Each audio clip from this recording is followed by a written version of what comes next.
Shalom, brothers and sisters. I hope everyone is doing well. All praises due to the Most High Heavenly Father, Yahweh, and His Son, Yahweh Shai. Today we're going to be looking at the city of Tyre, Sidon, and Tarshish. There's going to be 3 parts to this. This is part 1 because Tyre, Sidon, and Tarshish are 3 different cities, 3 different people, but they worked together as one.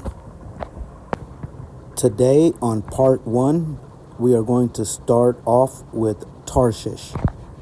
So let's start at Genesis chapter 10. Genesis 10. This is the account of Shem, Ham, and Japheth, Noah's sons, who themselves had sons after the flood. The sons of Japheth: Gomer, Magog, Madai, Javan, Tubal, Meshech, and Tiras. The sons of Gomer: Ashkenaz, Riphath, and Togarmah. The sons of Javan: Elisha, Tarshish, the Kittites, and the Rodanites. From these, the maritime people spread out into their territories by their clans within their nations, each with its own language. Okay, so let's start at chapter 10, verse 4 of Genesis. And the sons of Javan: Elisha, and Tarshish, Kittim, and Dodamine, or Rodamine. Right there, Tarshish. So Tarshish is a Javan son, and Javan is a Japheth son. I would like to take a time out real quick. In my studies, when I'm studying the Roman Empire or the Greek Empire or anything within the maritime vicinity, there's a city, Carthage, that keeps on coming up. And it is a very huge city, a superpower actually at one point, where it gave Rome a lot of problems. I mean, a lot of problems. But I couldn't find Carthage in the Bible, at least not in the King James Version. As some of you may know, I read all the scriptures. I like to compare all the scriptures. So we're going to go to a comparison between the Septuagint and the King James. So this is a side-by-side between the Septuagint and the King James. Septuagint being on the left and the King James being on the right. This is Isaiah chapter 23. So as you can see, it says, the word concerning Tyre: howl, ye ships of Carthage. And in the King James Version, it says, howl, ye ships of Tarshish. So the Septuagint sees Tarshish as Carthage. Now we have to see how that happened, because the Septuagint actually outdates the King James Version by hundreds and hundreds of years. In fact, the King James Version was actually translated out of the Septuagint. Well, one of the scriptures being the Septuagint. It was Septuagint and the Geneva and the Tyndale Bible, and the Hebrew Bible also. But the Septuagint is, if you read and compared the Septuagint Bible to the King James Bible, that's a whole different argument. I don't even want to get into that. But the King James Bible is probably one of the most beautiful written book there is.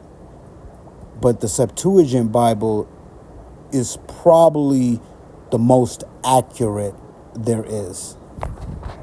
I don't even want to get into that. Maybe I'll make another video some other time about that.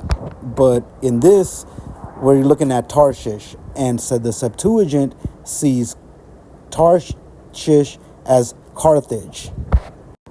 So let's go to Google real quick. And it says, while some ancient Greek texts Like the Septuagint renders the Hebrew term Tarshish as Carchedon, Carthage. This identification is not universally accepted. Okay, now if we go all the way down where it says Septuagint, it says the Septuagint, a Greek translation of the Hebrew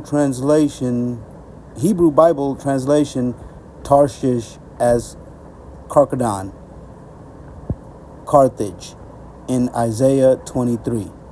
And Josephus says, the Jewish historian Josephus also used Carchedon to refer to Carthage in his writing.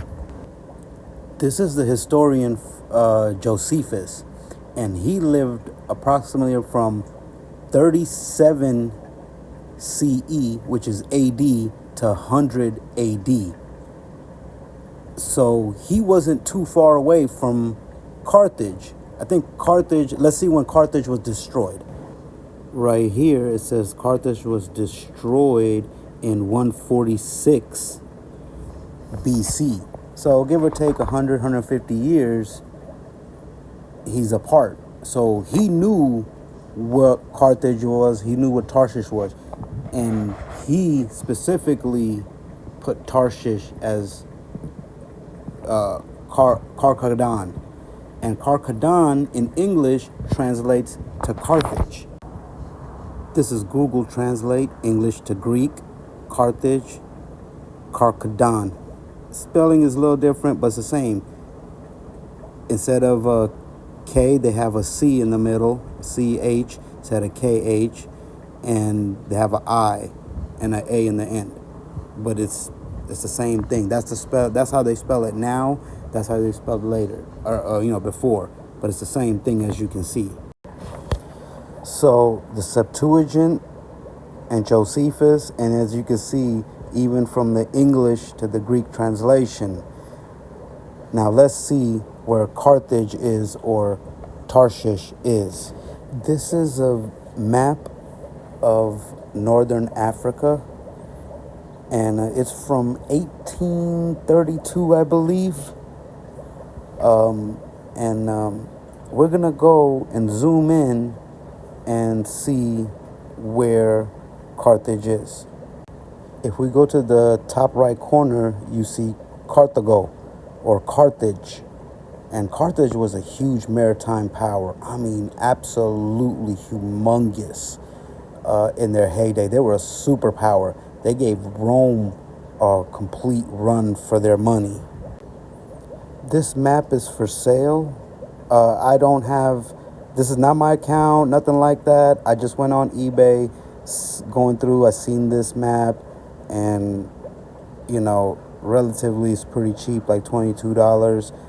And for anybody that want to buy, this or other maps, they have them on eBay, but this is just the one I used, and this one particularly in sale, and the guy that owns it, his name is right there, just in case if you want to see it.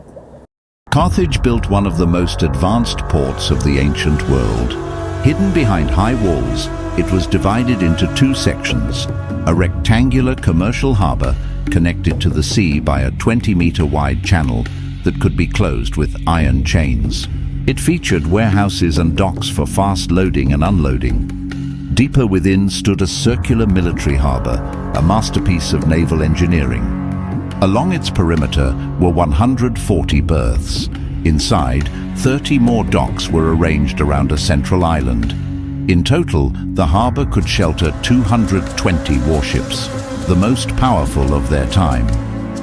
It was a closed system, a hidden machine where every ship was built, repaired, and prepared for dominance. At the center stood the Admiralty, a raised command post. From there, the naval chief could oversee the entire harbor and watch the sea beyond the walls. The layout wasn't just efficient, it was strategic. What remains today is just the outline. But 2,000 years ago, this port helped make Carthage a true maritime superpower. Welcome to Carthage, the ancient city whose legends and ruins whisper tales of wealth, war, and cultural splendor on the shores of North Africa. Founded by the Phoenicians in the 9th century BC, Carthage grew to rival Rome itself, becoming a center of trade and power in the classical world. As we soar above, gaze upon the remnants of the mighty Carthaginian Empire, including the vast Byrsa Hill, once the heart of political and religious life. Notice the extensive Punic ports, innovative circular harbors designed to secure and dispatch Carthage's formidable navy, a key to its economic and military might. Beneath us are the Roman baths, part of the majestic rebuilding by Rome after Carthage's destruction in the Third Punic War, marking a new era of imperial ambition. The amphitheater, still partially standing, where citizens once gathered to watch spectacles and gladiatorial games, echoes the Roman influence that reshaped this ancient city. As our journey concludes, let the ruins of Carthage inspire awe and reflection. A city that rose, fell, and rose again, leaving an indelible mark on history and civilization. Okay, so if we go to 1 Kings chapter 10, verse 22, it says, "For the king had at sea a navy of Tarshish with the navy of Hiram. Once in 3 years came the navy of Tarshish, bringing gold, silver, ivory, apes, and peacocks." If you go up to verse 10 and 21, you find out it's King Solomon they're talking about. So it says, the king had at sea a navy of Tarshish with the navy of Hiram. So the navy of Tarshish was under King Solomon's command. At one point, Tarshish was under King Solomon, King David's command. A lot of our people lived in Tarshish, aka Carthage, since the time of King David and King Solomon. Also, when the temple fell and Jerusalem fell, a lot of our people went there too. In the Second Punic War, a lot of people know about Hannibal. He was one of our people. He was a Hebrew that lived in Tarshish, aka Carthage. Hannibal Barca, 247 to 183 BC, was a Carthaginian general and one of history's greatest military strategists, best known for invading Italy during the Second Punic War, 218 to 201 BC, and nearly defeating Rome. Born in Carthage, modern-day Tunisia, Hannibal was raised to hate Rome by his father, Hamilcar Barca, a general from the First Punic War. After taking command of the Carthaginian army in Spain, he launched his legendary campaign against Rome. In 218 BC, Hannibal led his army, along with war elephants, on a daring march from Spain, across the Pyrenees, through Gaul, modern France, and over the Alps into Italy. This bold move caught the Romans off guard. Once in Italy, he won stunning victories, including the Battle of Trebia, 218 BC, Lake Trasimene, 217 BC, and his most famous triumph at Cannae, 216 BC, where his smaller force annihilated a much larger Roman army. Despite his successes, Hannibal could never capture Rome itself. After more than 15 years in Italy, he was forced to return to Carthage when Rome, under Scipio Africanus, invaded North Africa. In 202 BC, Hannibal suffered his only major defeat at the Battle of Zama, ending the war. Hannibal later went into exile, advising foreign kings before being pursued by Rome. Rather than be captured, he took poison and died around 183 BC. His military tactics, especially his use of strategy and ambush, are still studied today. That was in the Second Punic War. And in the Third Punic War, oh boy, Carthage got destroyed. They literally burnt everything. Tarshish got completely annihilated to the ground. In 146 BC, At the conclusion of the Third Punic War, the Roman forces utterly destroyed Carthage. After a 3-year siege, the Romans broke through the defenses and systematically burned the city to the ground. The surviving inhabitants, nearly 50,000 men, women, and children, were sold into slavery. The streets of Carthage were filled with the dead, and Roman soldiers methodically slaughtered any remaining defenders as they cleared the city house by house. This complete destruction of Carthage was intended as a lasting lesson on the consequences of opposing Rome, effectively erasing a major civilization from history. So as you can see, after the Third Punic War, they completely annihilated everything. There was nothing there. Everything got annihilated. So this is part 1 of a 3-part series. This is just my opinions. I'm just going through how I got to what I believe. I'm just showing you the step-by-step. Thank you for everything. Please do your own study. All praise due to the Most High Heavenly Father Yahweh and His Son Yahweh Shai. Thank you so much.